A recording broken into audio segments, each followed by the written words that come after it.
Fala, rapaziada, boa tarde pra você que tá chegando aqui no canal JS TV, tá tudo bem? Eu sou o Jonas Stelma, eu tô chegando nessa tarde pra gente falar sobre esse título do Clube de Regatas do Flamengo.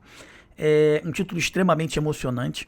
Eu sempre deixei muito claro aqui pra vocês o quanto eu sou anti imprensa paulista, times paulistas, pela soberba que por muitos anos transcendeu, né? Esses, como eu posso dizer, esse bairrismo que existe, né? Onde nós somos melhores, nós somos os maiores e ninguém vai entrar nessa nossa bolha aqui, e o Flamengo tá entrando nessa bolha, mas é necessário entender como que tudo começou e por que o Flamengo chegou nesse patamar, e mais do que isso, né? Como o Flamengo deve ser. Muita gente tenta, de alguma forma, criar uma teoria que o time é beneficiado, que a torcida, sabe, sempre tentando diminuir, que a torcida é terceirizada, que todos os títulos passaram pela arbitragem, mas ninguém é capaz, né, de identificar o porquê que o Flamengo chegou nesse patamar, né? E como já dizia o Calil já tinha falado, e falou o seguinte, olha só, esse Flamengo deve todo mundo, esse Flamengo briga todo ano pra não cair, esse Flamengo, quando se reorganizar, vai ser difícil de segurar. Alguém lembra disso? Deve ter uns 15, 20 anos atrás, ou até um pouco menos, né? Uns 10, 15 anos atrás, quando o Calil, até então, o presidente do Atlético Mineiro, com essas palavras, falou isso, né? Ó, quando o Flamengo se organizar, vai ser complicado, vai ser muito difícil segurar esse Flamengo. E era algo inimaginável isso acontecer. Era inimaginável acontecer imaginar que o Clube de Regatas do Flamengo, em algum momento, ele poderia se transformar no que ele se transformou hoje. Com dívidas enormes, gestões pífias, pessoas que só pensavam no próprio bolso, pessoas que não queriam o bem do clube, mas queriam o cargo político e tudo que envolvia ser um dirigente do Clube de Regatas aí do Flamengo. Até que surgiu um cara, né, que falou o seguinte, olha só, a primeira entrevista. Muitos tentam diminuir o trabalho do Eduardo Bandeira de Melo. Muitos tentam diminuir o trabalho do Eduardo Bandeira de Melo. Falam, não, mas o Bandeira de Melo, ele não tem nada a ver. O Bandeira de Melo, ele era um fantoche, irmão. Quem assinava o papel? Quem botava a cara? Quem quase tomou porrada do torcedor, e eu tava aqui presente no Estádio Luso Brasileiro, foi Eduardo Bandeira de Melo. Então, se ele tomou muita porrada no momento ruim, no qual ele avisou, não vou fazer loucuras, vou pagar dívidas e sanear e melhorar administrativamente o clube, por que na hora dos louros tem que dividir pra todo mundo que não apareceu? O Landim fazia parte e não aparecia, o Valim fazia parte e não tomava porrada, ficava só nos bastidores. Então tudo começou ali, quando, diferentemente de Internacional, de Corinthians, chegou um cara que falou assim, rapaziada, olha só, não estamos focando em títulos, vamos focar agora em reestruturar o clube, que daqui a 5, 10 anos a gente vai começar a colher os frutos. Foi efetivamente o que foi feito pelo Eduardo Bandeira de Melo. O Flamengo não conquistou títulos, não fez grandes contratações, o Flamengo sofreu, né, aquela palavra dura, forte, mas comeu o pão que o diabo amassou. Né? Plantou lá atrás para poder tá colhendo agora o que está colhendo. E aí existem alguns pontos de flexão que a gente precisa entender. Como no Bahia, o Everton Ribeiro acreditou no projeto e, consequentemente, qualquer outro grande jogador que for procurado aí pelo Bahia pode ter certeza absoluta que vai ligar pro Everton Ribeiro antes. E vai falar assim, Everton, e aí, posso ir pro Bahia? E no Flamengo existe essa pedra fundamental. Existiu essa pedra fundamental que é importante a gente frisar e trazer aqui, que foi o Diego Ribas. O Diego Ribas foi importantíssimo para a história do Flamengo, não só dentro de campo, como fora de campo. Além de ser uma liderança extremamente positiva, e nesse momento que ele chegou sendo, vamos colocar assim, o único ídolo, e o Neymar tá sofrendo isso no Santos, tá? O que o Neymar tá sofrendo lá no Santos, um grande jogador no meio de um monte de bagre, o Diego Ribas sofreu nesse Flamengo, assim que ele chegou, porque ele foi o primeiro grande nome que aceitou o projeto. Apanhou, quase que tomou porrada aí no aeroporto, foi muito criticado, era chamado de pipoqueiro, Diego Giras, um monte de coisa. Mas a presença dele no clube fez com que outros atletas, de alguma forma, também acreditassem no projeto. Porque o Diego é um cara íntegro. O Diego é um cara profissional, honesto. Então, assim, qualquer jogador que viria pro Flamengo, que ligasse ele pro Diego, e o Diego atendesse, e falasse, não, cara, pode vir, porque o Diego tem palavra. O Diego não ia mentir, né? E aí veio Diego Alves, e aí começou. Veio Diego Alves, E aí as coisas ainda começaram a andar, Paulo Guerreiro, o Flamengo começou a pensar um pouco mais em conquistas, saneando aqui, se segurando aqui esportivamente, pagando dívidas, enfim, até que chegou um patamar que saiu Eduardo Bandeira de Melo, entrou o Rodolfo Landim. E aí todo mundo pega o Landim, nada contra o Landim, tá? Mas todo mundo pega o Landim e coloca ele num alto pedestal. O que é mais fácil? Você pegar um time que está já encaminhado, com as dívidas saneadas, como o Landim pegou, ou você pegar um time no fundo do poço e arrumar um jeito de tirar ele do fundo do poço?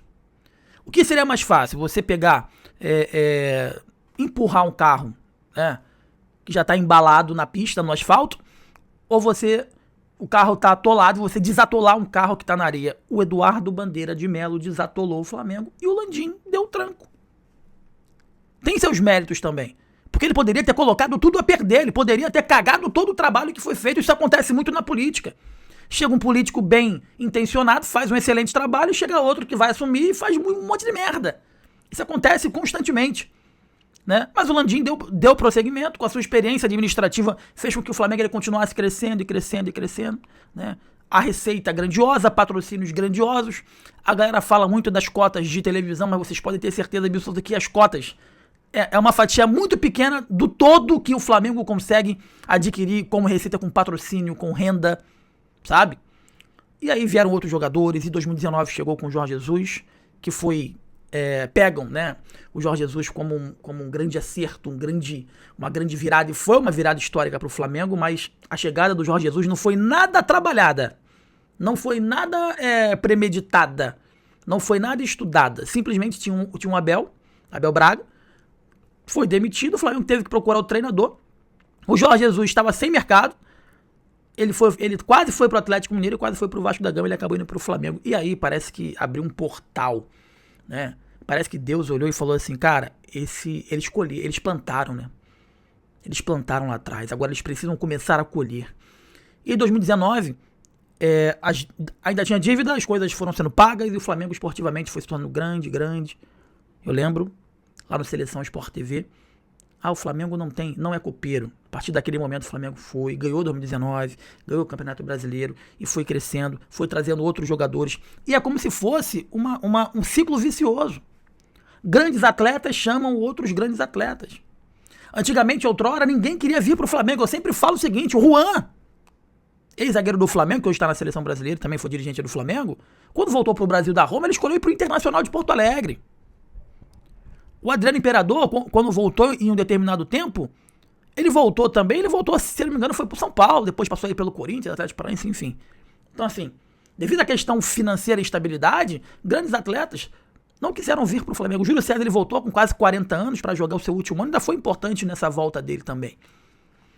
E aí, meus amigos, as coisas foram acontecendo, surgiu o Palmeiras como um grande rival, e o Flamengo foi sendo cobrado cada vez mais para não só fazer parte da Libertadores, mas a cobrança para conquistar a Libertadores.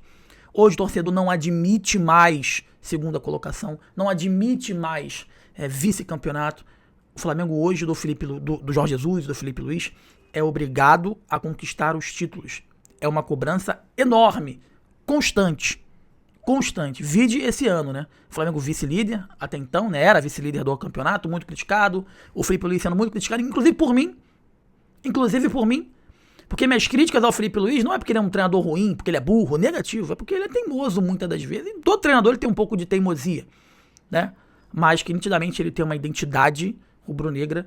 O torcedor se vê no Felipe Luiz e você pode ter certeza que, se soltar uma enquete agora aqui, 90% vai querer sim a permanência e a renovação do treinador. E aí chegou o ano de 2025, onde o Flamengo conquista vários campeonatos, Supercopa, conquista campeonato estadual, conquista Libertadores, tem que abrir mão da Copa do Brasil para de alguma forma não deixar o elenco extremamente desgastado, né?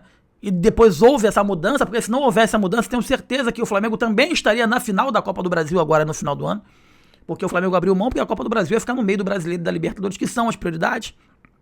E agora o Flamengo é campeão da Libertadores da América e na quarta-feira pode ser campeão do Campeonato Brasileiro, se sagrando e se consolidando, sim, como o maior clube de futebol do país.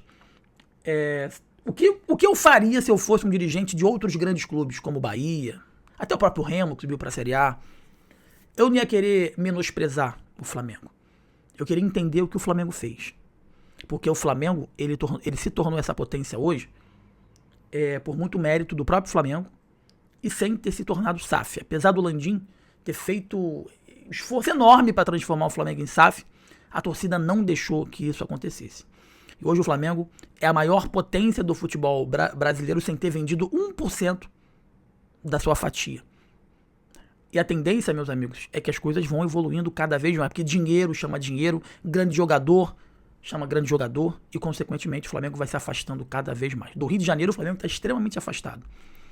O que chega mais próximo ali do Flamengo é o Botafogo, próximo do... A disputa entre os 4 grandes aí do Rio, ela está praticamente exterminada. Existem 3 grandes clubes no Rio e um gigante. O Flamengo criou uma nova prateleira. E no futebol brasileiro também está chegando nesse nível, com o Palmeiras agora um pouco mais distante numa segunda prateleira. Que os outros grandes clubes, como o Corinthians, como o Internacional, como o próprio São Paulo, que está numa decadência enorme, não tente chegar e diminuir o trabalho, a história, o que foi feito. Aprenda. É legal a gente aprender com o erro dos outros e é legal a gente aprender com o acerto dos outros também. Nada se cria, tudo se copia, né?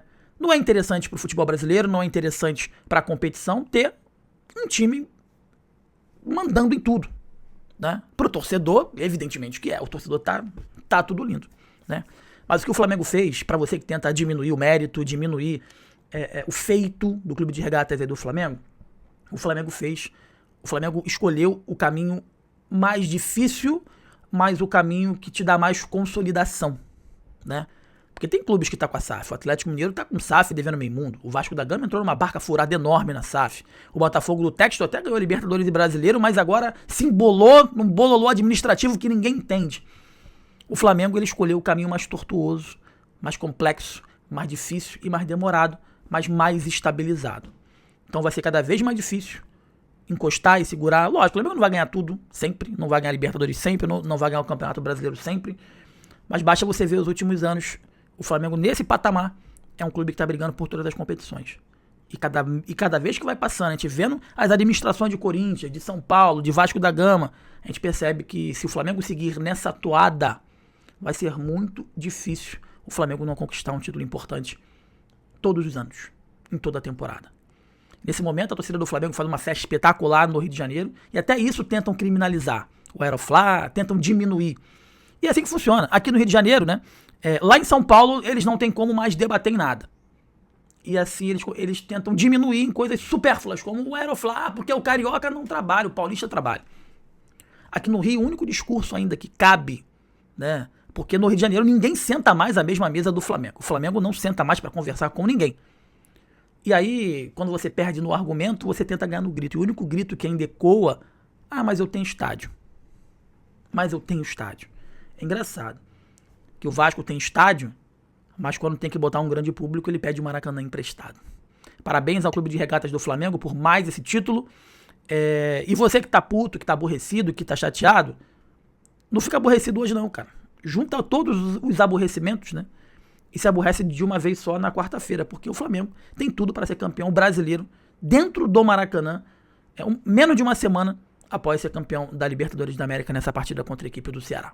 Deixe seu like, inscreva-se, que é importante demais pra gente, é muito importante pro nosso crescimento. Forte abraço pra você, tamo junto, valeu!